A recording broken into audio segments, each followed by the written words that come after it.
नमस्कार। डॉक्टर भीमराव अंबेडकर विश्वविद्यालय के सामुदायिक रेडियो स्टेशन 90.4 मेगाहर्ट्ज जागरा की आवाज पर मैं पूजा आप सभी का एक बार फिर से बहुत बहुत स्वागत करती हूँ। आज एक खास प्रोग्राम हम आपके लिए एक बार फिर लेकर आए हैं। जी हाँ, अब हम बात करने वाले हैं अपने किसान भाइयों से बहुत शानदार तरीके से। एक साल के लिए हमारा यारा फर्टिलाइजर्स इंडिया प्राइवेट लिमिटेड के साथ एक अनुबंध हुआ है और हम आपको अब लगातार फर्टिलाइजर्स और साथ ही साथ एग्रीकल्चर यानी कि कृषि के ऊपर जानकारियां देंगे और आपको सही और सटीक जानकारी देने के लिए हमारे स्टूडियो में मौजूद होंगे बहुत सारे एक्सपर्ट्स, बहुत सारे विशेषज्ञ और जल्द ही आप भी हमसे जुड़ेंगे। लेकिन क्या है ये प्रोग्राम, किस तरीके से काम करेगा और आज हमारे स्टूडियो में कौन है खास मेहमान, ये आपसे हम जरूर बात करते हैं। आपको मैं जल्द ही उनसे रूबरू कराती हूँ, लेकिन आपको ये बता दूं कि ministry of chemical and fertilizers साथ ही साथ यारा फर्टिलाइजर्स इंडिया प्राइवेट लिमिटेड के सौजन्य से हम ये कार्यक्रम आप तक पहुंचा रहे हैं।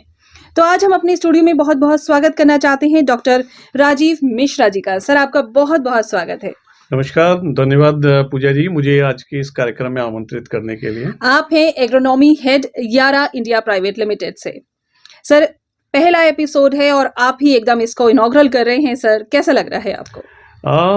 मुझे वाकई बहुत अच्छा लग रहा है कि क्योंकि ये एक ऐसी चीज़ है जिसकी हम लोग यारा में भी हम महसूस कर रहे थे कि शायद हम जिस तरीके से फार्मर के करीब जाना चाह रहे हैं और उनको इन्फॉर्मेशन देना चाह रहे हैं, उसमें अभी भी हमें कुछ और साथियों को जोड़ने की जरूरत है ताकि हम और करीब जा सकें और ज्यादा से ज्यादा किसान भाइयों के साथ हम अपनी जानकारी साझा कर सकें। बिल्कुल।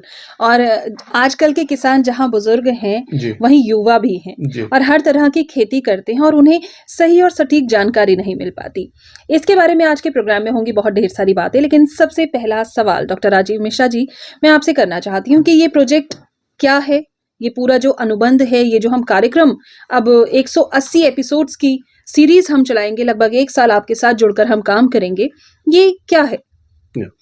पूजा जी, ये जो जिस कार्यक्रम का आज हमने शुभारंभ किया है, ये ministry of chemical and fertilizers के डायरेक्शन दिशा निर्देश के अनुसार हम जो हमारा आगरा की आवाज आपका 90.4 FM चैनल है, डॉक्टर भीमराव अंबेडकर यूनिवर्सिटी से संचालित होता है, इसके माध्यम से 180 एक्सपर्ट सेशंस करेंगे और इन 180 प्रोग्राम में जो एक अगले आने वाले पूरे साल भर होंगे, मतलब लगभग हर दूसरे दिन कुछ न कुछ किसानों के लिए कुछ जानकारी साझा की जाएंगी।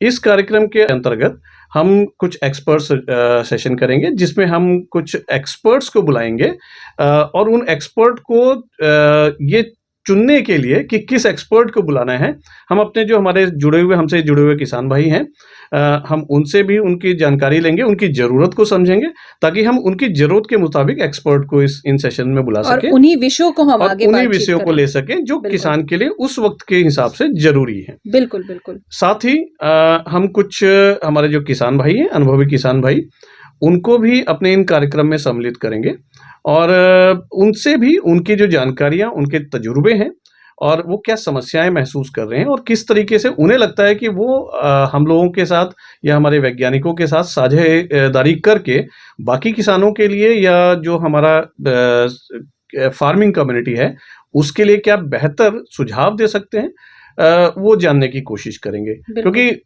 देखिए पूजा जी, एक अकेले हाथ से काम नहीं होगा, जब सब हाथ एक साथ आएंगे। और आज क्योंकि अगर आपका FM रेडियो हमारे साथ जुड़ा है, हमारे किसान भाई हमसे जुड़े हैं, हमारे डॉक्टर भीमराव अंबेडकर यूनिवर्सिटी के वैज्ञानिक हमसे जुड़े हैं, तो हम इस पूरी तरह से हमें आशा है कि आने वाला जो एक साल है ये बहुत ही फ्रूटफुल रहेगा और हम अपने किसान भाइयों को और बेहतर अच्छी जानकारी समय से दे पाएंगे, समय से और बिल्कुल सही सटीक जानकारी समय से दे पाएंगे। बिल्कुल, बहुत अच्छा सर आपने कहा। और जैसा कि सर आपने बताया, हम लोग फील्ड में भी, हम किसान भाइयों तक भी जाएंगे, हम उनसे बातचीत करेंगे, हम उनसे समझेंगे, उनकी परेशानियां भी समझेंगे, उनसे भी खेती किस तरह से वो अपने तजुर्बे के साथ करते हैं वो भी हम जानेंगे और समझेंगे। देखिए, समय वही है आज की डेट में, हमारे किसान भाई, उनके पास आधी अधूरी अलग अलग जगह इंफॉर्मेशन है। कुछ किसान जो लंबे समय से, जो हमारे बुजुर्ग किसान हैं, वो काफी समय से खेती कर रहे हैं, तो उनके पास जो खेती अनुभव है वो हो सकता है कि हमारे जो युवा वैज्ञानिक हैं शायद उनके पास वो प्रैक्टिकल नॉलेज ना हो, लेकिन उनके पास थ्योरेटिकल नॉलेज है। दुनिया में बाकी देशों में कहाँ क्या हो रहा है, कौन रिसर्च इंस्टीट्यूट क्या नई इजाद कर रहा है, खोज कर रहा है, किस समस्या का समाधान किन्होंने कैसे निकाला है, वो जानकारी हमारे पास है, वो जानकारी आपके विश्वविद्यालय के वैज्ञानिकों के पास है। और अगर ये जानकारी और किसान के अनुभव को हम साझा कर लेंगे, तो मेरे ख्याल से फिर हम चमत्कार कर सकते हैं। बिल्कुल। जो हमारे माननीय प्रधानमंत्री जी जो उम्मीद लगा रहे हैं कि किसानों की आय को दुगना करेंगे और किसानों को और खुशहाल बनाएंगे, तो शायद इस जो पहल है, इसमें हम एक महत्वपूर्ण योगदान दे सकते हैं। बहुत सही कहा आपने।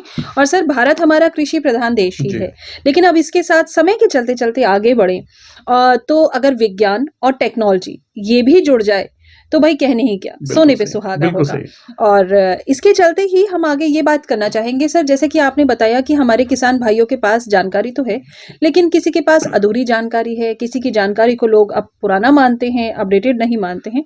तो ऐसी मार्केट में बहुत सारी भ्रांतियां भी हैं सर। अगर हम भ्रांतियों की बात करें तो कृषि को लेकर और फर्टिलाइजर्स को भी लेकर कि इसका किस तरह से इस्तेमाल हो, ये सही है या नहीं, ये तो भाई केमिकल्स हैं, इसको लेकर समाज में बहुत सी भ्रांतियां हैं हमारे किसान भाइयों के जी। बीच।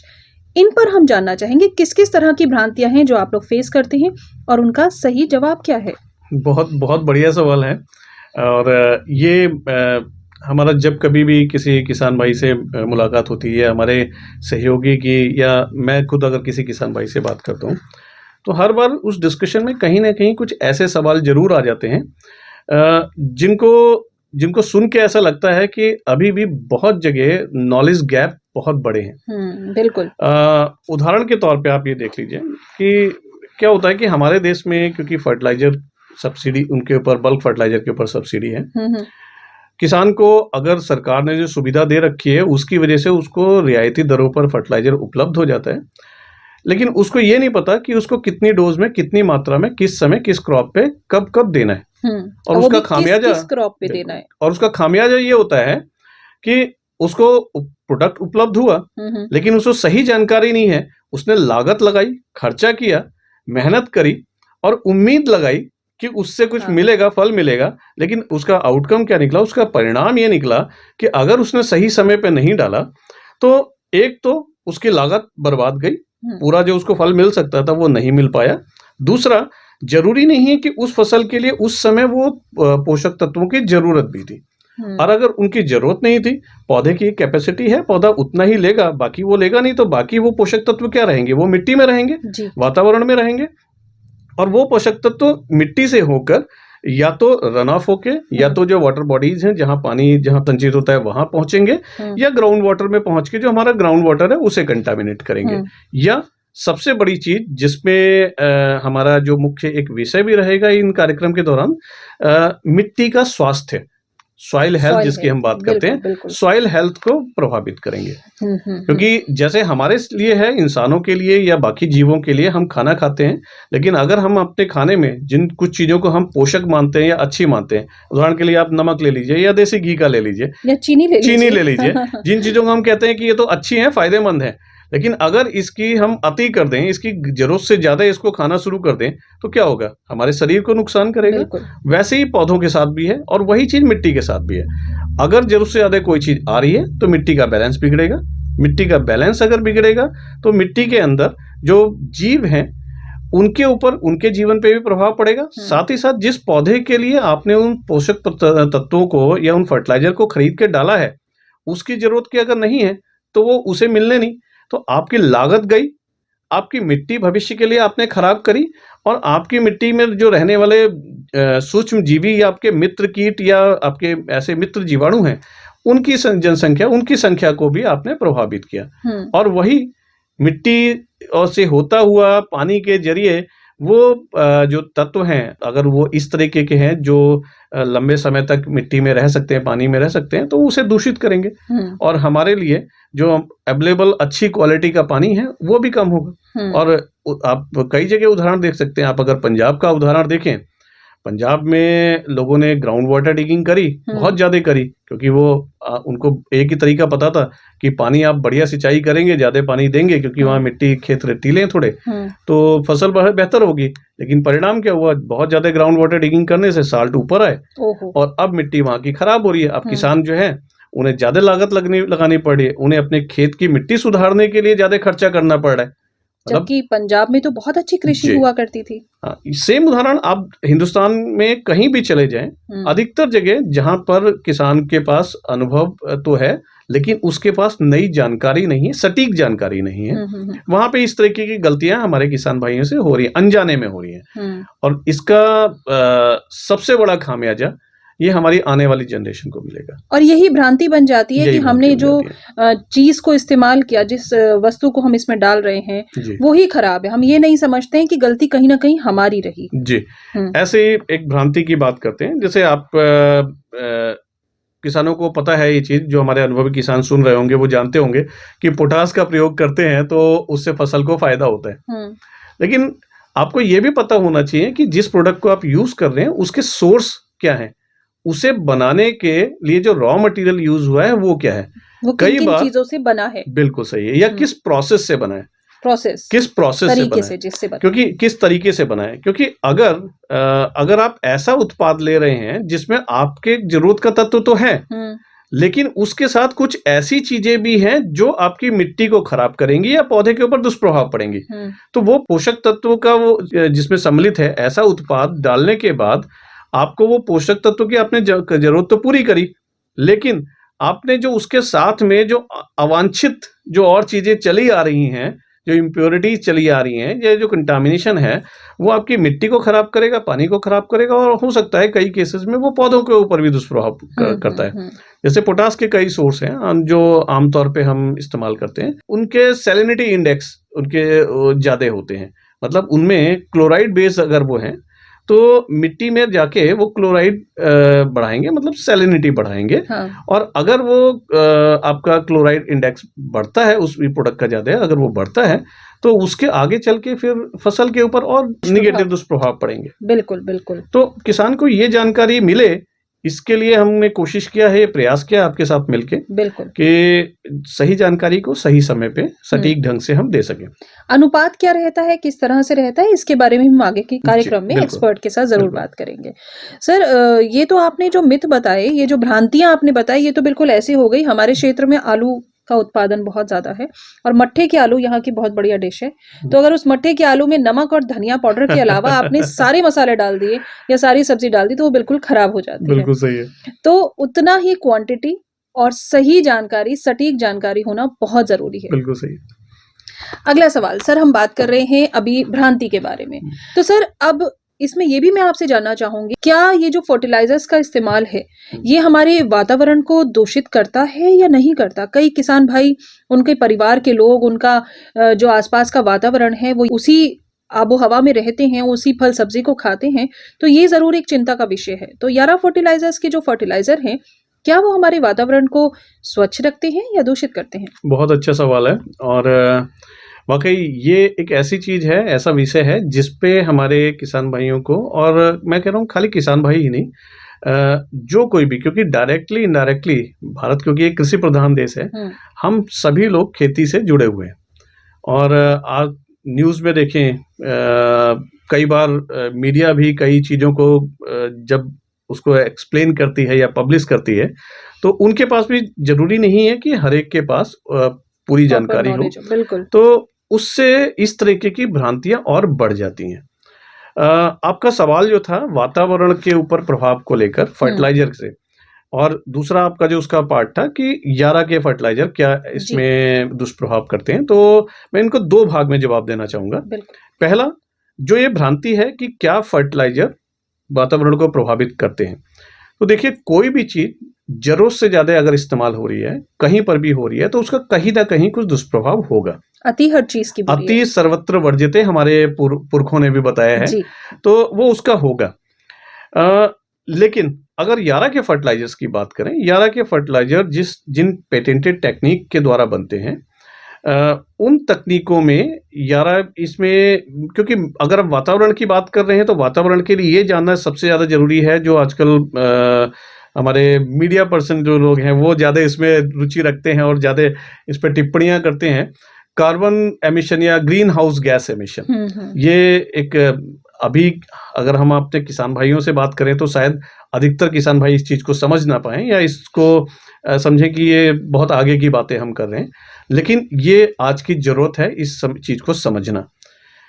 ग्रीन हाउस गैसेस ये जिसको जो पर्यावरण को सबसे ज़्यादा दूषित करती हैं, हम कोई भी चीज़, कोई भी प्रोसेस करते हैं, कोई भी इंडस्ट्री काम कर रही है, कहीं पर भी आग जल रही है या हीटिंग हो रही है, कुछ भी हो रहा है, तो ग्रीन हाउस गैसेस का इस्तेमाल हो रहा है। कहीं पर भी हम फॉसिल फ्यूल, जो हम पेट्रोलियम फ्यूल जिसका इस्तेमाल करते हैं, अगर हम इस तरीके के चीज़ें कहीं भी जला रहे हैं, तो ग्रीन हाउस गैसेस एमिट होती है, निकलती है। बिल्कुल सही बात है ना? तो यारा के जितने प्रोडक्ट्स हैं, हमारे जो एक उत्पाद में एक उदाहरण आपको अपने एक उत्पाद से दूंगा, यारा लीवानित्राबोर की अगर हम बात करते हैं, या यारा अच्छा। मिला कॉम्प्लेक्स, इनको बनाने के लिए जो प्रोसेस इस्तेमाल होते हैं, यूरोप में जिस जगह पे इनका प्रोडक्शन होता है, आपको मालूम है यूरोप में वैसे भी रूल्स काफ़ी स्ट्रिक्ट हैं। अगर हम वहाँ की और कंपनियों से भी इन उत्पाद को कंपेयर करें, तुलना करें, तो इनके साथ एसोसिएटेड जो कार्बन फुटप्रिंट्स हैं, मतलब इसके जो ग्रीन हाउस गैस एमिशन हो रहा है, यानी जो नुकसान करने वाली गैसें जो हाँ, निकल जो पर्यावरण को सीधे नुकसान पहुंचा सकती हैं, वो करीब 75% तक कम है, वो स्पेसिफिक प्रोसेस की वजह से। क्या बात है। और दूसरा, अगर इन उत्पादों को जब आप लेके आते हैं, इनके ट्रांसपोर्टेशन तक के लिए, क्योंकि अभी तो हम सिर्फ उत्पादन वाली बात कर रहे हैं, जब आप प्रदूषण की बात करेंगे तो उसमें आपको सारी कड़ियां देखनी पड़ेंगी कि किस तरीके का रॉ मटेरियल यूज हुआ, क्योंकि अलग अलग रॉ मटेरियल से अलग अलग लेवल का नुकसान होगा, या अलग अलग लेवल का ग्रीन हाउस गैस एमिशन होगा, या एसोसिएटेड कार्बन फुटप्रिंट्स अलग अलग होंगे। उसके बाद उनका मैन्युफैक्चरिंग, उसके बाद उनके ट्रांसपोर्टेशन, क्योंकि एक देश में बन रहे हैं, एक जगह बन रहे हैं, उसके बाद उनको किसान तक आने के लिए बहुत लंबा सफर करना पड़ेगा। तो इन सब चीजों में हर स्टेप पे कहीं ना कहीं उनकी हैंडलिंग, ट्रांसपोर्टेशन, शिपिंग, हर जगह हम फॉसिल फ्यूल का इस्तेमाल करते हैं। तो मतलब अगर आप पूरे उसको टोटलिटी में देखें, तो इसके साथ में सिर्फ उत्पाद के साथ जो ग्रीन हाउस है वो नहीं है, उसके बाद के चरणों में भी कहाँ कहाँ कितना और हम पर्यावरण को प्रभावित कर रहे हैं, वो सारी चीजें भी जुड़ी रहेंगी। यारा के उत्पादों के साथ ये एक बहुत बड़ी विशेषता है कि यारा के उत्पाद उनके साथ एसोसिएटेड ग्रीन हाउस एमिशन या एसोसिएटेड कार्बन फुटप्रिंट जिनकी हम बात करते हैं वैज्ञानिक भाषा में, वो बहुत कम है। और दूसरा, यारा ग्लोबल गैप एक सर्टिफिकेशन एजेंसी है, उसका मेंबर है, जो गुड एग्रीकल्चर प्रैक्टिसेस के लिए ऑडिट करके कंपनीज को सर्टिफाई करते हैं। बहुत अच्छा। तो उसकी वजह से ये पूरी तरह प्रमाणित भी हो जाता है, और ये रिसर्च के हमारे जो डेटा हैं, ये उनमें भी साबित हुआ है। तो यानी यारा फर्टिलाइजर्स गुणवत्ता पर बहुत बहुत ध्यान देते हैं, और ये बिल्कुल भी नुकसानदायक नहीं है हमारे पर्यावरण के लिए। आप ऐसे कह सकते हैं कि यारा के जो फर्टिलाइजर हैं वो फ्यूचरिस्टिक या भविष्य के लिए तैयार हैं। क्या बात है, बहुत अच्छा, बहुत अच्छा। भविष्य के लिए तैयार हैं, जहां हम ये उम्मीद लगा रहे हैं कि शायद आने वाले समय पर एटमॉस्फेयर यानी वातावरण इतना अच्छा ना रहे, लेकिन यारा के फर्टिलाइजर्स अगर हमने इस्तेमाल किए तो शायद हमारी क्रॉप्स यानी हमारी कृषि बहुत अच्छी रहने वाली है, हमारे बच्चे भी सेहतमंद रहने वाले हैं। बच्चों की सेहत की जब बात करी है सर, तो मैं अब ये जानना चाहूंगी कि मैंने कहीं पढ़ा है कि यारा फर्टिलाइजर्स माल न्यूट्रिशन को कम करने में सहयोग करता है। जी, बिल्कुल सही है। माल न्यूट्रिशन यानी कि कुपोषण को कम करने में यारा फर्टिलाइजर्स का सहयोग है। फर्टिलाइजर्स और कुपोषण यानी पोषण की बातें हो रही है, इनका क्या संबंध है सर आपस में? आप ये बताइए, जो भी कुपोषित लोग हैं जहाँ कहीं भी हिंदुस्तान में या हिंदुस्तान के बाहर, कभी आपने जानने की कोशिश की है कि इनके कुपोषण की वजह क्या है? खाना नहीं मिलना, बेसिक चीज अच्छा है। और सेहतमंद खाना नहीं अगर मिलना। कुपोषण वही है कि जो खाना उनको मिलता है, वो खाना अगर वो उसमें प्रॉपर न्यूट्रिशन नहीं है, सेहतमंद नहीं है, तो वो सेहतमंद बच्चे नहीं होंगे। बिल्कुल। या इससे एक कदम पहले, जिस वक्त वो महिलाएं माँ बनी हैं, उस वक्त अगर उनको प्रॉपर न्यूट्रिशन नहीं मिल रहा है, हाँ, तो उनके बच्चे कुपोषित होंगे। बिल्कुल बिल्कुल। और ये भोजन कहाँ से आएगा? भोजन हमारे अन्नदाता, हमारे किसान ही पैदा करते हैं। और किसान की मिट्टी, अगर किसान की मिट्टी पूरी तरह से स्वस्थ नहीं है, उसमें पूरी तरह पोषण नहीं है, तो वो पोषण जो उसका उत्पाद बन रहा है, उस उत्पाद में कहाँ से आएगा? तो अब ये देखिए कि पहले जो फसलें हुआ करती थी, उनके उत्पादन, आज के उत्पादन कई फसलों में दुगने हैं। दुगने से भी ज़्यादा कुछ फसलों में है। हमारे पास हाई यील्डिंग वैरायटियाँ आ गई हैं, तकनीक आ गई है, लेकिन वो तकनीक आने के बाद हम लगातार खेत से प्रोड्यूस जब लेके जाते हैं, बाहर निकालते हैं, उसके साथ में वो न्यूट्रिएंट जो पोषक तत्व मिट्टी में थे, वो पोषक तत्व भी उस फसल के उत्पाद के साथ खेत से बाहर आ गए। और अगर हम ज्यादा उत्पादन वाली फसलें ले रहे हैं, इसका मतलब ज्यादा उत्पाद खेत से बाहर निकल रहे हैं। बिल्कुल। और ज्यादा उत्पाद के निकल रहे हैं, और खासकर आजकल हम क्रॉप इंटेंसिफाई कर रहे हैं, मतलब हम एक फसल के बाद दूसरी फसल में पहले जो गैप किसान देता था, बीच में कोई ग्रीन मैन्योरिंग या हरी खाद की फसल लगा देता था, ढैंचा बो देता था, उसके बाद उसे पलटता था, फिर दूसरी फसल लगाता था, वो सारी चीजें आजकल नहीं हो रही हैं। आजकल समय नहीं है, आजकल किसान चाहता है कि बस ये फसल काटो, अगली लगाओ, और जितने जल्दी, और वैरायटियां उसके अनुकूल उनको विकसित होकर वैज्ञानिक दे रहे हैं। तो जब आपके पास एक ही तरीके के पोषक तत्व लेने वाली फसलें बार बार लगाएंगे, तो एक ही तरीके के न्यूट्रिएंट जो उनकी जरूरत है वो ज्यादा मात्रा में बार बार निकल जाएंगे। अगर आप उनको ऊपर से नहीं दे रहे हैं तो निगेटिव बैलेंस आएगा, और मिट्टी में अगर उन पोषक तत्वों की कमी होगी तो उससे जो फसल पैदा होगी, उस फसल से जो खाने के भोज्य पदार्थ बनेंगे, उनको जो भी इंसान, जीव या जानवर खाएंगे, उनके अंदर वो पोषण नहीं होगा। चाहे वो कोई जानवर खा रहा हो, चाहे लाइव स्टॉक की बात कर रहे हैं, उनके चारे की फसलें हैं, वो चारा जानवर खाएंगे। अगर उस मिट्टी में समुचित पोषण नहीं है तो उससे जो चारा पैदा हो रहा है, उस चारे को खाने वाले जानवर को भी पूरे पोषण नहीं मिलेंगे। और उस जानवर से, चाहे उसके डेयरी प्रोडक्ट हो या मांस के रूप में उसका जो सेवन करेंगे, उनको वो पोषक तत्व तो नहीं मिलेंगे, क्योंकि वो जिसको वो खा रहे हैं या जिसका उत्पाद वो खा रहे हैं वो कुपोषित है। तो ये क्रम चलता रहता है, और इसकी वजह से भारत में कुपोषण, भारत या ये तो आजकल विश्व की समस्या है, भारत में कुछ ज्यादा है। और एक डेटा मैं कुछ दिन पहले देख रहा था, दुनिया के अगर 10 कुपोषित बच्चों को अगर आप लेते हैं तो 10 में से 3 से 4 हिंदुस्तान के, करीब 40% हिंदुस्तान के लोग, उनमें जिंक की डेफिशिएंसी है। और जिंक की महत्व क्या है, ये अभी जब कोविड आया था, कोविड के दौरान लोगों ने समझी थी, हम सब ने जिंक की गोलियां खानी शुरू की थी, क्योंकि जिंक इम्यूनिटी बढ़िया इंप्रूव करता है। और अगर उस एक तत्व की मैं उदाहरण दे रहा हूँ, उसके लिए अगर 40% लोग हमारे कुपोषित हैं या उनमें कमी है, तो आप समझ सकते हैं। यारा का आपका जो सवाल था कि यारा किस तरह कुपोषण में सहयोग कर रहा है, हमारे जिंक बेस्ड कुछ एडवांस प्रोडक्ट्स हैं, जिसमें एक यारा वीटा जिंट्रैक, यारा वीटा प्रोकोट जिंक, जिसको यूरिया के साथ या बाकी उर्वरकों के साथ लेपित करके लगा सकते हैं प्रोकोट को, या जिंक जो जिंट्रैक है जिसका फोलियर एप्लीकेशन कर सकते हैं। इनका इस्तेमाल करने से खेत में जो फसलें हैं उनमें से जिंक की कमी दूर होती है, और जिंक की कमी अगर दूर होगी तो वही जो क्रम मैं आपको बता रहा था भोजन का, वो भोजन की श्रृंखला में जब जिंक ज्यादा आएगा तो जिंक से पैदा हुए उत्पाद को खाने वाले लोग जो है वो उनमें कम कुपोषण होगा। तो इस तरह यारा आने वाले भविष्य के बच्चों के लिए कुछ योगदान कर रहा है, या इसमें कार्य कुछ नहीं सर, बहुत योगदान कर रहा है। वही मैं सोचूं कि हम फर्टिलाइजर्स की बात कर रहे हैं, लेकिन हम बच्चों के यानी अपने आने वाले भविष्य की भी बात कर रहे हैं। कुपोषण से भी बचाता है। जिंक की सर बात कर रहे हैं, जिंक वो हमारा मिनरल है जो हमें हमारी रोग प्रतिरोधक क्षमता को बढ़ाता है। बहुत अच्छी जानकारी आपने दी सर, लेकिन एक ऑर्गेनिक फार्मिंग भी आजकल बहुत ज्यादा प्रचलित है, तो सर इससे रिलेटेड कुछ हमें जानकारी दीजिए, और कुछ भ्रांतियां भी इससे जुड़ी हुई हैं सर। जी, मैं फिर उसी चीज पे आऊंगा जो पहले मैं बोल रहा था, कि यहाँ पर भी हमारे किसान भाइयों के पास थोड़ा सा अधूरी जानकारी कई बार होती है। और कई बार आपने हिंदुस्तान में देखा होगा, हिंदुस्तान क्या, ये मैं तो इसे बीमारी कहूंगा, ये बीमारी दुनिया भर में है।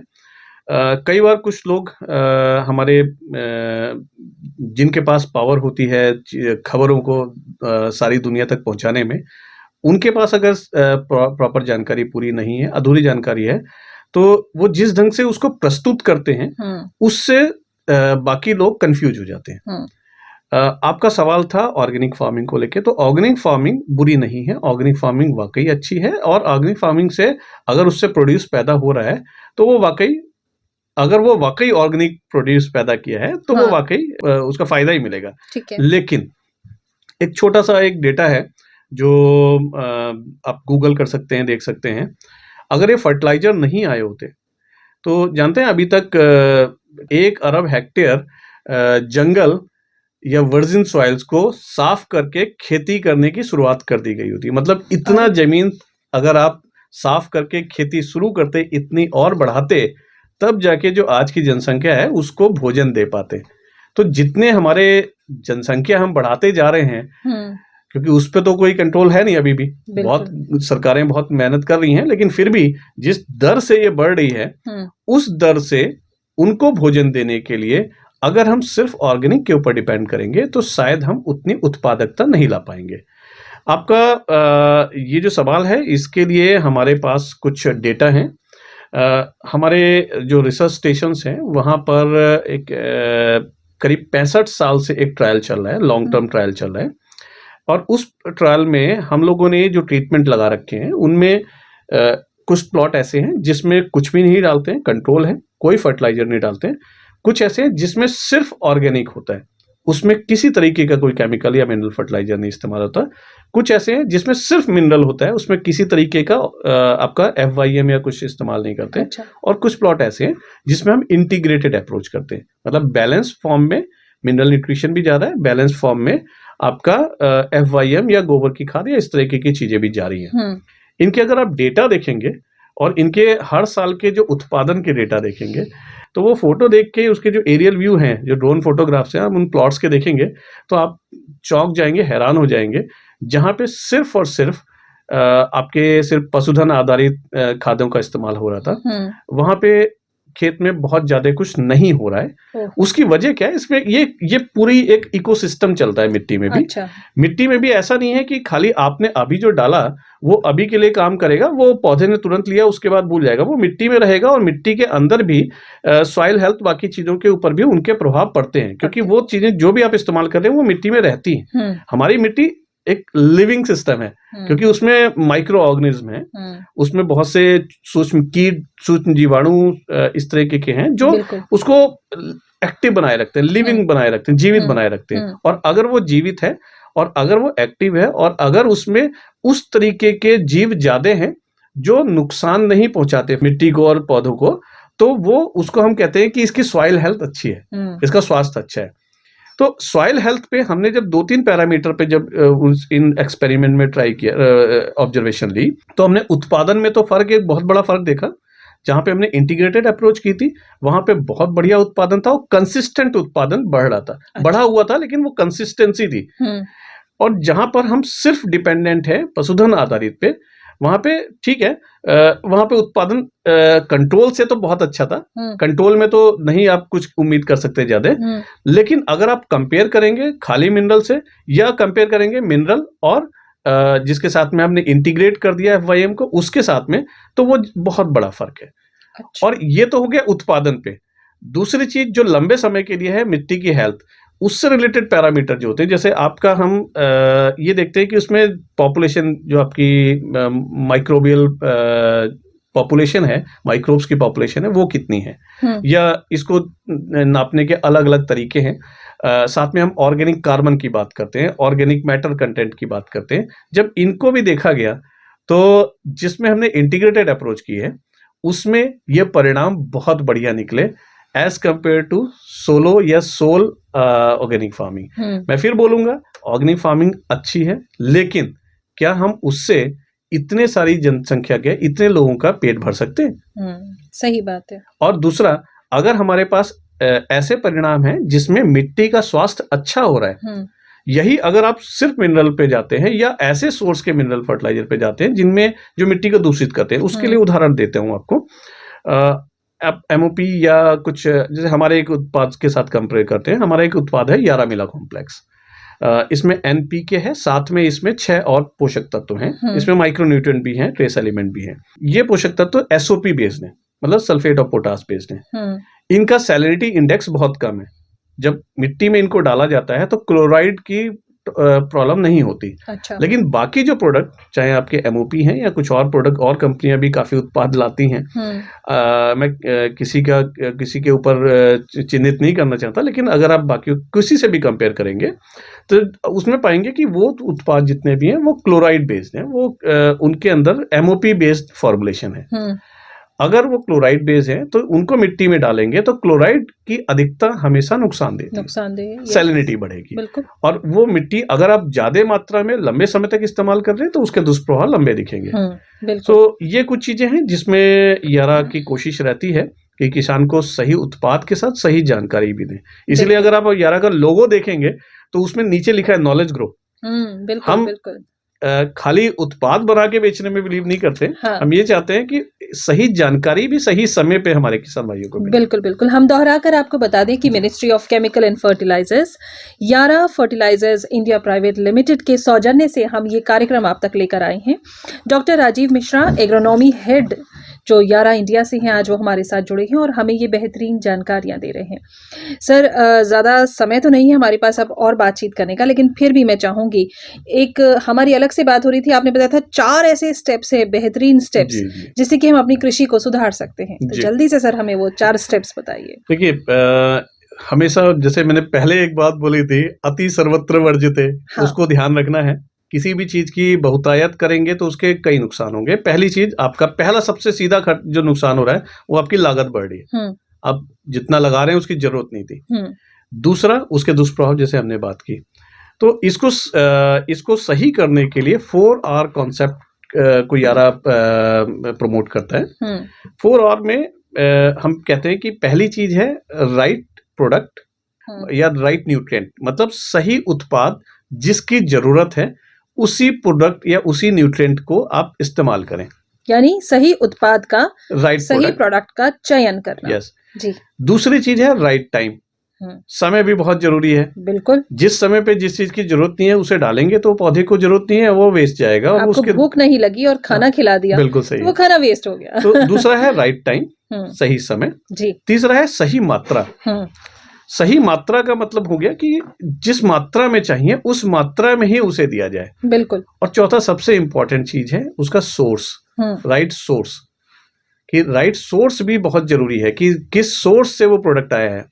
आप कई बार आप ऐसे समझिए, अगर आपको भूख लगी है और मैं आपको 3 कटोरियों में 3 चीजें दूं, एक कटोरी में आपको मैं साबुत गेहूं दूं, एक कटोरी में मैं आपको आटा दूं और एक कटोरी में उस आटे से बनी हुई रोटी दूं, तो अगर आपको भूख लगी है और आपके पास मैं सिर्फ उनमें से एक ऑप्शन दूंगा तब तो आपकी मजबूरी होगी। लेकिन अगर आपको पता है और आप सही चुनाव करना चाहोगे तो आप रोटी चुनोगे, आटा चुनोगे या गेहूं चुनोगे? सर रोटी चुनेंगे। बिल्कुल। और अगर आप आटा खाएंगे या गेहूं खाएंगे तो क्या होगा? कुछ भी नहीं होगा सर। नहीं होगा। अगर आप आटा खाएंगे पहले दिन तो ठीक है, दूसरे दिन पेट खराब होगा। अच्छा। आपको डॉक्टर के पास जाना पड़ेगा। बिल्कुल।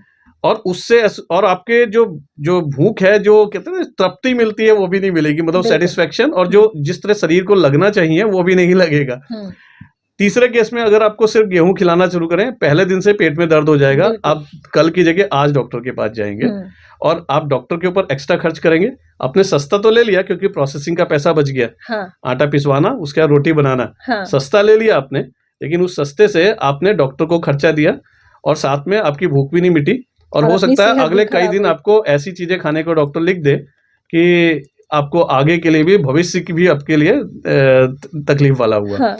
तो यही चीज प्रोडक्ट के साथ भी होती है, इसीलिए मैं सोर्स की बात कर रहा हूँ। पहले सही रॉ मटेरियल होना चाहिए, उसकी सही प्रोसेसिंग हुई हो, क्योंकि अगर आप सही प्रोसेस प्रोडक्ट का इस्तेमाल कर रहे हैं जिसमें उस रेशियो में न्यूट्रिएंट हैं जिस रेशियो में पौधे को चाहिए, क्योंकि यारा जो प्रोडक्ट बनाती है वो इस तरह से कस्टमाइज करके बनाती है कि पौधे की जरूरत के हिसाब से उसको वो तत्व मिले, तो उस प्रोपोर्शन में होती है, क्योंकि वो रेशियो फिक्स करना बहुत जरूरी है। तो उस सही रेशियो की वजह से यारा के उत्पाद आपको, किसान को ज्यादा फायदा देते हैं और साथ ही साथ उनका कोई दुष्प्रभाव नहीं होता, और सबसे बड़ी चीज इनका वेस्टेज नहीं होता। बहुत अच्छा, बहुत अच्छा। तो आज हमारे स्टूडियो में डॉक्टर राजीव मिश्रा जी हमारे साथ हैं, एग्रोनॉमी हेड यारा इंडिया प्राइवेट लिमिटेड से। फर्टिलाइजर की ये कंपनी है, बहुत ही बेहतरीन तरीके से फर्टिलाइजर्स के ऊपर हमने बात करी। ये हमारी एक मुहिम है यारा फर्टिलाइजर्स, और हम मिलकर ministry of chemical and fertilizers के निर्देशानुसार ये जानकारियां आप तक लेकर आए हैं। और ये अभी तक सीमित नहीं है, आज तो शुरुआत है। अभी हमें पूरा 1 साल आपको यही जानकारी देनी है और वो भी सही और सटीक। और ये जानकारी आप तक पहुँचाएँगे हमारे बहुत सारे एक्सपर्ट्स, जिसमें हमारा सहयोग करेंगे यारा फर्टिलाइज़र्स। तो सर, आज आप हमारे स्टूडियो में आए, इतनी बेहतरीन अच्छी जानकारियाँ आपने हमारे किसान भाइयों को दी, हमारे युवाओं को दी, पूरे समाज को दी।